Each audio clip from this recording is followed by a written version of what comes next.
Okay, thank you. And good evening, everybody. Thanks to be here.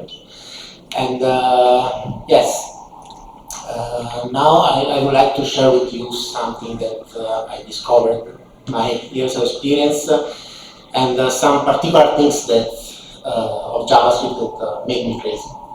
And yes, the Developers Thursday could be a good opportunity to make crazy also other people like me, because I don't want to be alone anymore.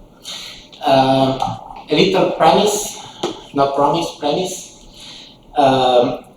It's possible that some of you could think that details are not important, details don't matter, and don't matter in the everyday life. And sometimes I think so as well. But when I do, it comes to my mind a little quote by Luis Kahn, an architect, that say even a brick wants to be something. It aspires and it wants to be something better than it is. I'm not an architect, but yes, this means that details matter, and we don't have to worry about details, because with details we can build great architecture. And I realized how important are details, are the common bricks, and what happens when we give love to them, we honor them, and we will see. Just to be clear, I'm not an architect. I know Luis Kahn before I watched the movie.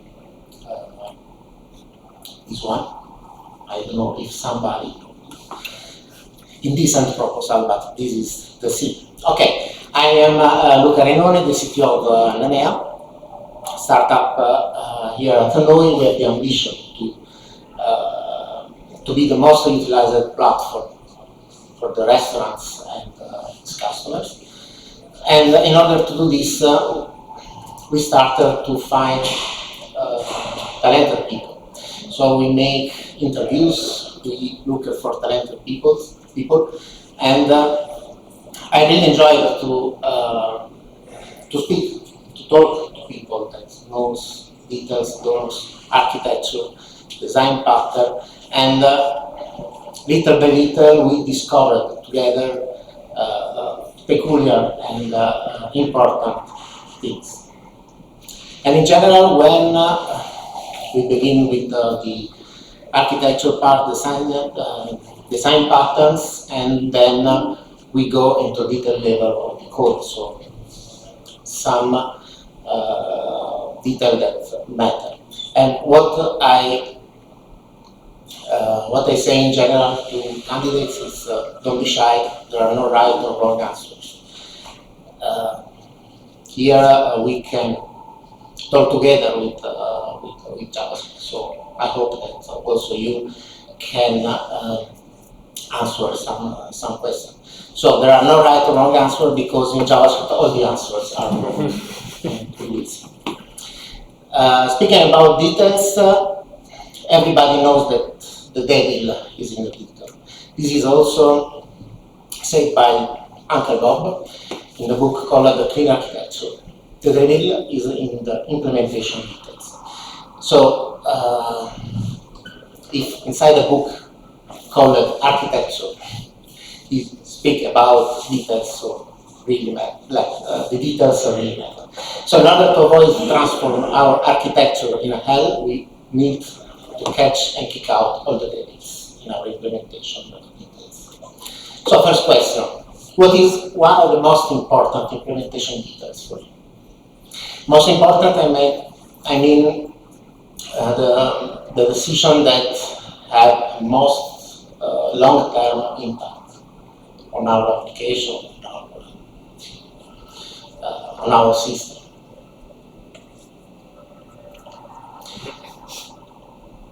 No, how many JavaScript developers are here? Should we answer this? Yes. I thought it was rhetorical.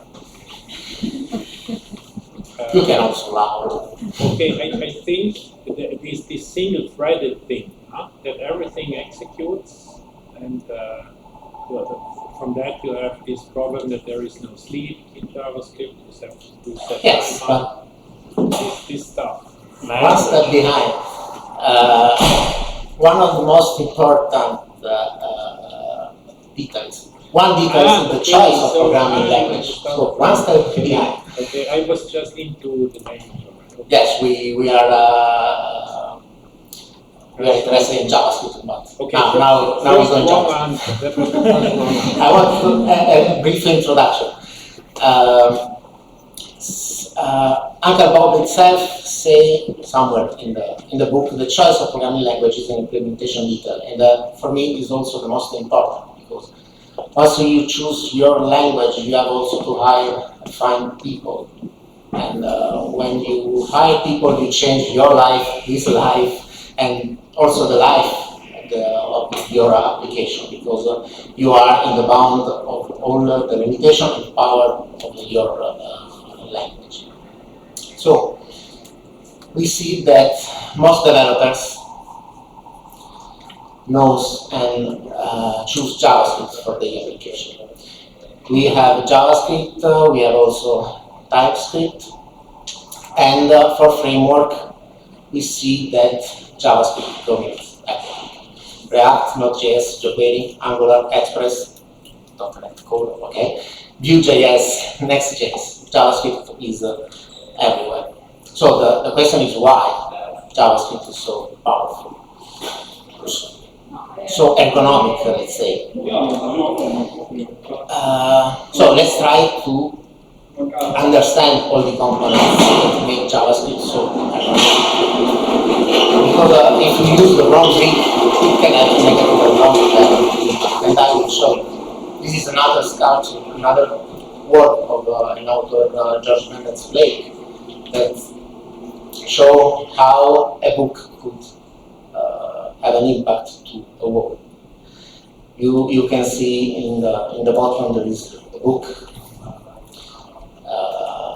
down to the wall, and this goes not straight wall. And of course, for the author, this is the intention that a book can break walls. In our case, we want to build walls, we want to build structure, so we don't want some wrong bricks somewhere. Because sometimes we put our book inside our application.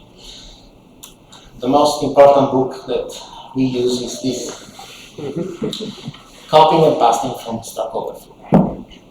And not only from Stack Overflow, we copy everywhere. Then I tell you a story. The first day, the second day that I worked for Nanea, I had a problem. I had to delete all the collection of files of database. So I searched it on Google, and I landed on this page. This is the official page of Google Cloud. This is a sample. This code is not so well written, in my opinion, but there are something. First of all, we need to copy and paste this code. Google wants that you copy and paste this code, because this is not a library, this is not the SDK, this is the solution to your problem that Google wants, that Google tells you. So we have a lot of async, we have a callback, we have a wait, and we have also, in the end, this kind of method. It's called process.nextTick. And after we have a comment, a recurse on the next process tick to avoid exploding stack. I don't know how many of you developers are here. Maybe the word tick could be familiar. And yes, there is a reason, because a tick is the beating heart of the JavaScript. So I need to understand this code. So I started to study, to go in deep. So let's start with the definition. I found on the Node.js documentation, when we pass a function to process.nextTick, we instruct the routine to invoke this function at the end of the current operation before the next event loop starts. Okay, we have a lot of work that we have to know. So let's start indeed and go to study everything. What happens when I execute the code? What happens when I call a callback? What happens? And little by little, when you get along into the abyss, it's also into you. This is my last code. So let's start. What is the event loop? The event loop is what allows Node.js to perform non-blocking I/O operation, despite the fact that JavaScript is single-threaded, by offloading operations to the system kernel whenever possible. Okay, this is also a little thing that we can argue, because JavaScript is not single-threaded anymore, but its core is single-threaded. JavaScript now, since 2021, I think, introduced some API for manage multi-threading and shared threading buffer, but it's not the topic.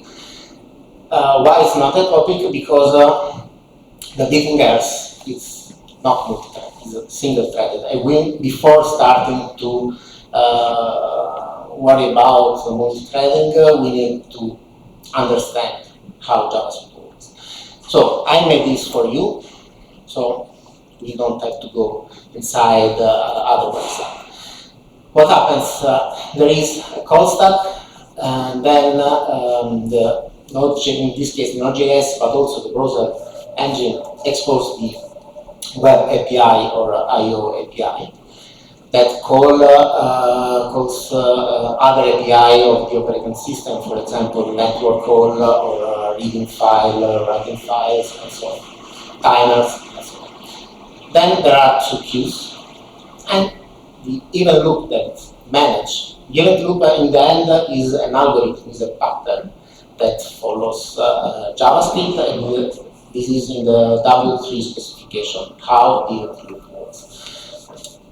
It's important to have a standard for all the engines, for all the browsers, because we need to synchronize we need to have the same behavior in different engines. So there are specification, strictly specifications, so we cannot have surprise, hopefully.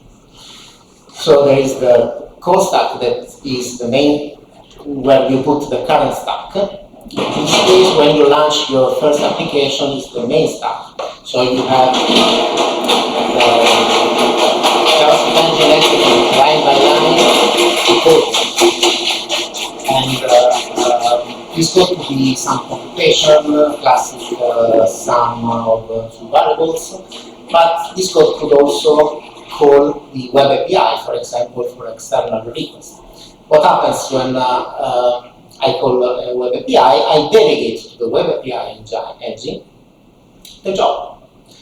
Once I delegate the job to the web API, I can continue my task. Main task could be other computation, or maybe call again the web API for something else, maybe timers or maybe other things, and so on. Another thing that the main task could do is also put a simple microtask directly in the queue without passing by the external web API. Web API is something managed by the operating system or by the engine of Node.js of the browser. So what happens? While the main task makes his operation, could happen that one of the caller web API finish his job. Once the web API finishes its job, it puts the microtask, it puts the callback inside the queue. Let's say, like I want to make a network calling.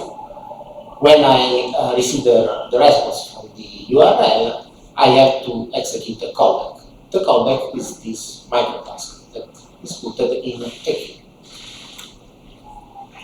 then probably also one of the tasks is made. We have two queues. We will see later what is microtask and what is a task, but for now we can see that there are two queues. Then what happens? The main task could end its job.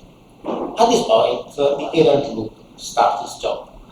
The event loop has a job, so to execute all the microtasks, all the tasks that are in pipeline, with a fixed, precise rules and order. First of all,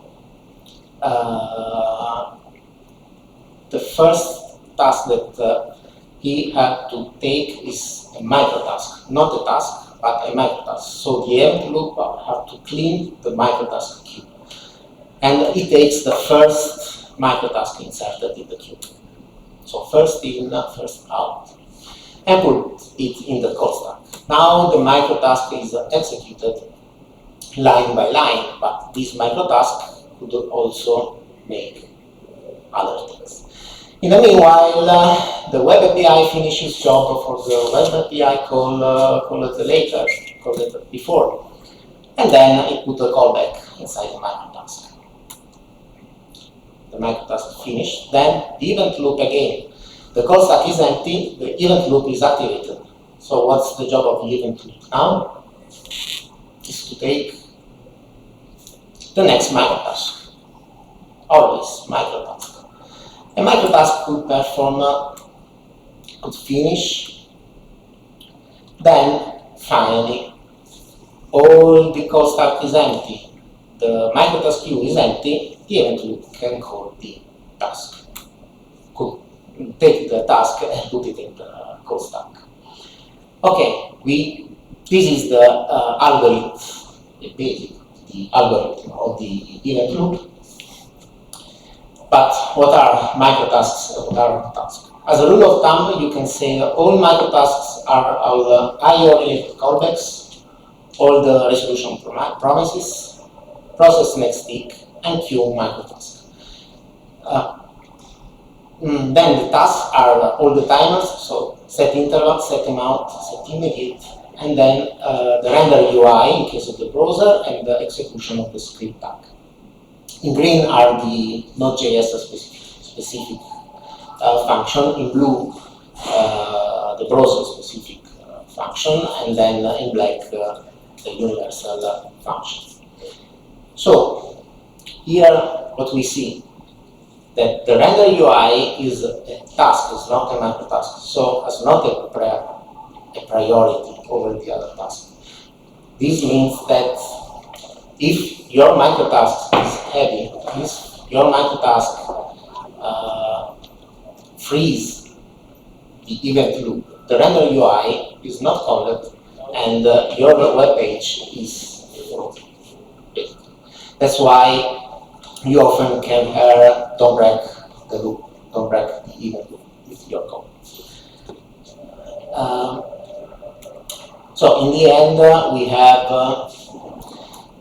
console log, we have here some wait, file, here the set timeout, promise, and here the process.nextTick. The process.nextTick is something that puts the microtask directly in the queue.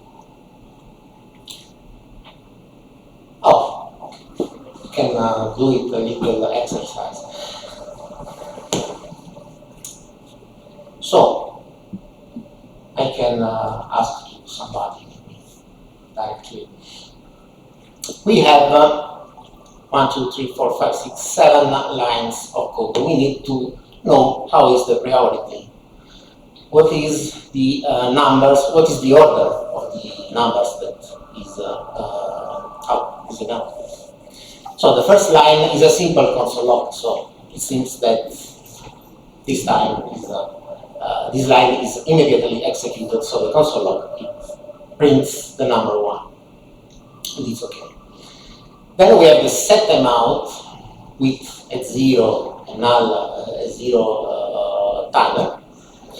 But the fact that it's a 0, I don't put it 0, but it's implicit in this case. The fact the fact that it's 0 doesn't imply that it's immediately executed.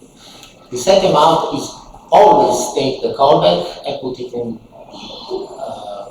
microtask always call the web API or IO engine external to Node.js.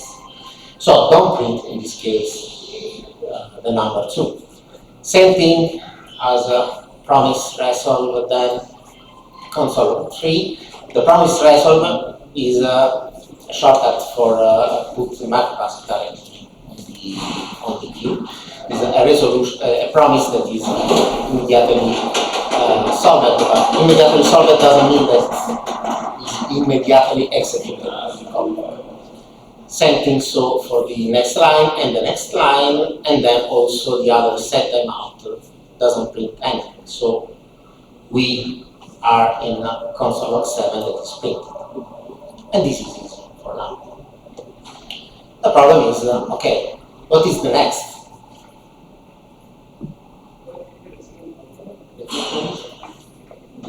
The first promise?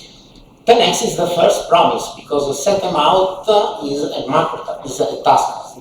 Sometimes it's called a macrotask, but macrotask is not the definition. So it is the first promise resolved. What about the fourth? The fourth is resolved, but it's called again another setImmount. So this is not called the console log 4. But we have the console log 5 now that is executed. So we have 1, 7, 3, and 5. Then we have all the tasks are remaining, or the setImmount. These are executed in order. If every setImmount is expiring at the same time, the order, the execution of the order is the same. So 5 and 6, and then the last setImmount. We can see also the better visualization. I would like to show you this. So it's basically the same thing that I made with the presentation, but the same code. I just put the name of the function so we can visualize better. This is an emulator of the event loop. So what happens? Execute synchronously every line of the main task. So console log 1, as we said before. Then is execute the second line and input the task 2 in the task queue. Then there is the task 3 in the microtask. Then there is a task 4 that calls setImmount, but the setImmount is not called. It's still not called. Then the task 5. I don't know if you can see the lighting of the.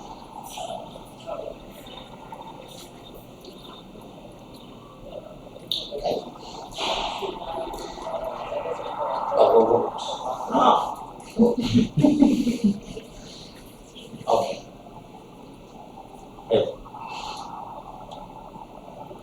So log task 3, task 4, 8, task 4, task 5, then the setImmount task 6, and then console log 7. Blah.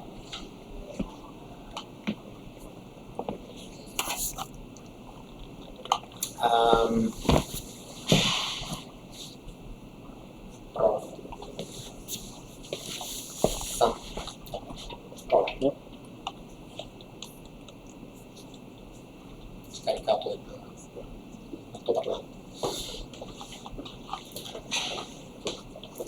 But anyway,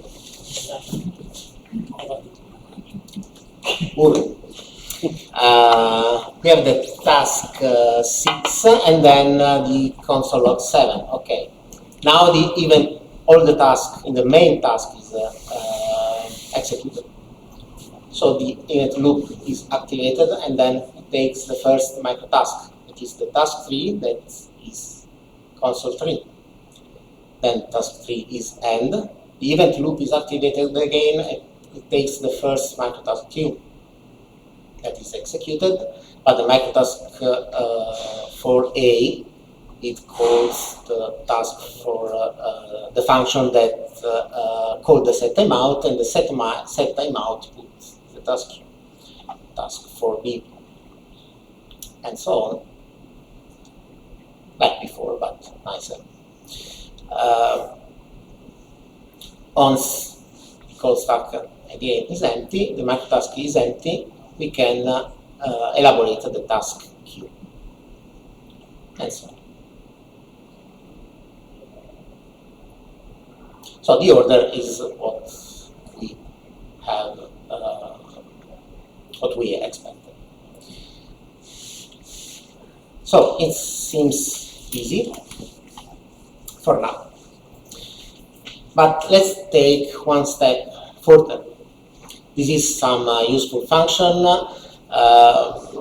just in order to avoid to print console log, to write console log everything. We have a function fw, fr, fl, fh, fo, fe that prints w, r, l, h, o, e. This is a pattern called partial application, but the important thing is now this. Okay, this is the second exercise. Like before, we have the setImount, the first setImount, and we learned that it's not called immediately, so the E is not printed now. Then we have a promise, and this is another question. What happens on the constructor of the promise when it is executed? When is it executed? Is it immediately executed or delegated to the next tick? Who knows? Is executed immediately. So the constructor of the promise is executed immediately. And every error that happens in the constructor fire a catch of the error of the promise. So fire a catch. Then the promise is immediately solved. So the function L is put inside the micro queue, so it's not executed. Then we have another function, setImmediate. setImmediate is like a setImount, an internal, but there is a small difference that we will see. Then the process.nextTick, that for now don't print anything, and then the O. The O, it's easy, it printed. Now we have the loop. The first loop is end. We can go to the next tick. We have the first microtask that is the promise solved. Then there is the process.nextTick, and then setImount and setImmediate. Okay, but this is wrong. It's not what happens because no right answers, JavaScript. Because we need to pay attention to the definition of process.nextTick. When we pass a function to process.nextTick, we instruct the engine to invoke this function at the end of the current operation before the next loop starts. So the process.nextTick has a prior over the other microtasks. In general, the process.nextTick is outside the event loop. It's something that is outside of the event loop. And one additional thing, this is the algorithm of the event loop. And not accurate, but this is the definition of the Node.js documentation. We have all the timers at the top. Then we have the other phases. There are 6 phases. Once we execute the timers, the event loop will go to the pending callbacks that organize the callbacks that you have to call. Then come to the phase idle. The phase idle is an internal phase where the engine performs some internal operation. One of them is, for example, the garbage collector. Then we have the poll phase. The poll phase is almost everything that every microtask. So incoming connection, callbacks, data, microtask, and so on. Then we have another phase called check. That here we call all the setImmediate functions. Then special callbacks for close callbacks. For example, if you are listening on a socket and this socket is closed, the callbacks are executed in this phase. So in this case, if we are on the poll phase and we execute all microtasks, the next phase is the check. So the setImmediate should be before. There is a misconception by the name. This is from the documentation. The process.nextTick files immediately in the same phase. setImmediate files on the following iteration or tick of the event loop. The documentation itself says that the name should be swapped. You are missing the word, but the documentation says that it is more easy to understand if the name was swapped. So in this exercise, the correct is all. But I said before that in JavaScript all the answers are wrong. Because also this is right in this case. The same exactly code executed in two different contexts produce two different results. Somebody can spot the difference between this and this. The extension of the file? The extension of the file. When we execute the main task, we are in the event loop. When we execute the main task as a module, so as ESM JavaScript, we are in microtask and the event loop is not started. So the process.nextTick in this case is executed after the process result. I told you that I went crazy for a while when I went in this detail. And then that's why if we are here, if we are in order, then the setImmediate, if we are in order, there is first the setImmediate, then cross callback, then the timers, and so on. So this is a basic of understanding. There are other details that we can go, but I don't want to go so in deep. But let's say why we have to know this. Some use case. You want to write an async function, but in some cases you can call the callback immediately.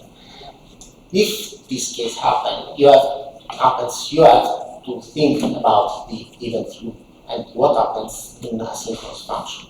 For example, if we write an inconsistent red function that simply takes as argument the file name and the callback, and then we implement the system of the cache, and if the cache is hit, then we can call the callback.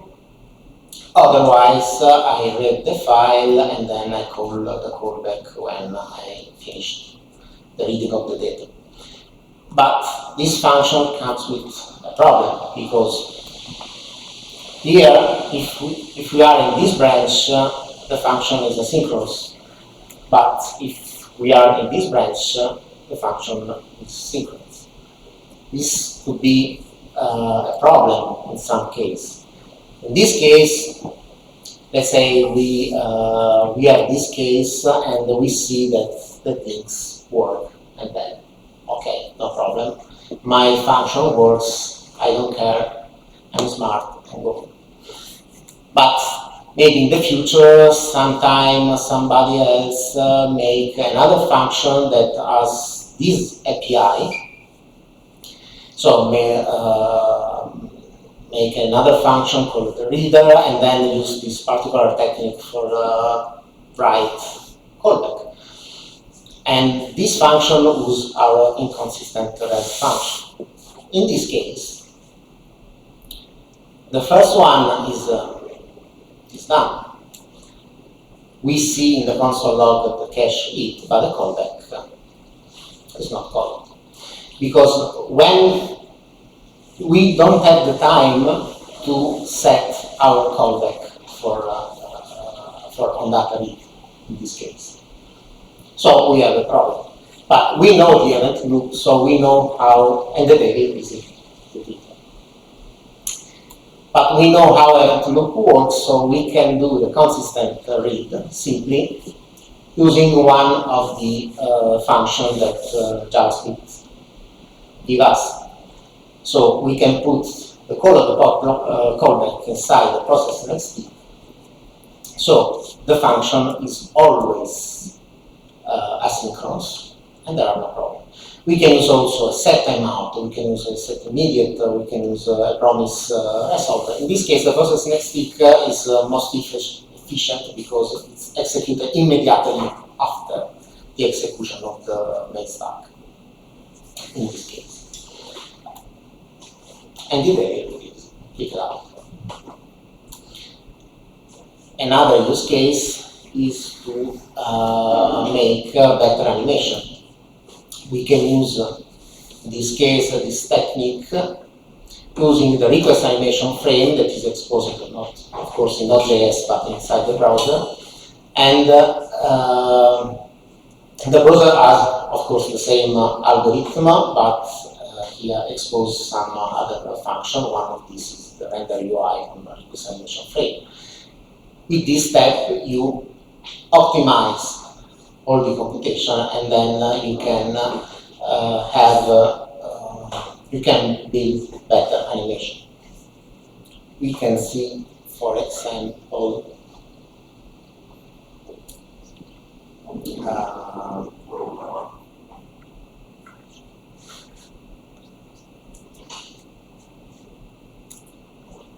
I made for you this. Okay, here I used the set interval for the animation. Is scattered, so it's not so fluent. But with the request animation frame, you see, is all optimized. So I can, these are 8,000 of articles. So the animation is smooth. And if you can see the difference.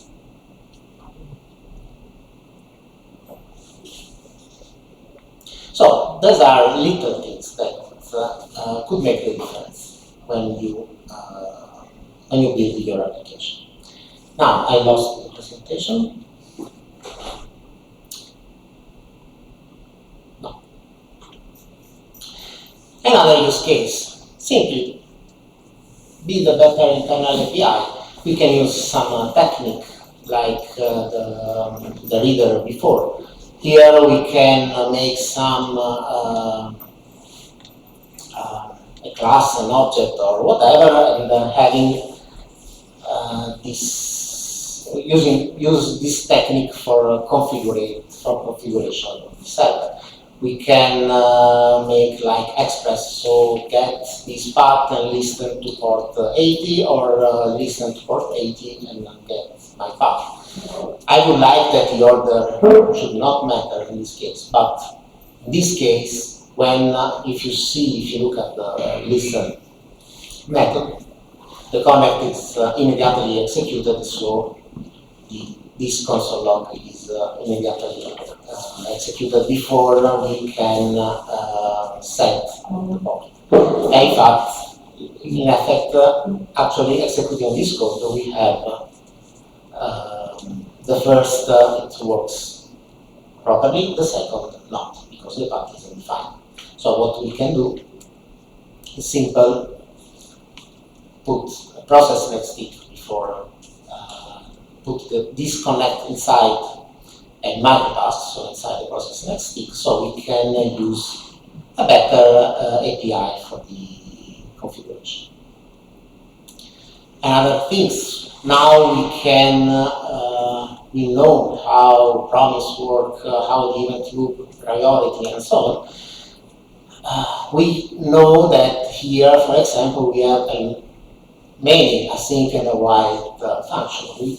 Here we can optimize and also optimize the asynchronous stack. That is another thing that is inside the Node.js environment that could also have some memory leak if not managed properly. In this case, we have a return await. In some linter, the return await is forbidden. Exactly for this reason. We can remove a lot of async and await because it's enough to have one await in the end, because every function returns a promise. So it's not efficient to wait the promise every time. At least you don't want to do it explicitly. There are 1,000 of cases that we can optimize, and I suggest you this book for more and more and more. This is a really big book, and the first this presentation is inspired by this book, for the first 10 pages of this book. This book has other 600 pages, so we can have fun on all these examples. And now that we know all the risks, and now that we can build a straight wall, we can put every brick in right order, in the right order, the right place, and then building something complete.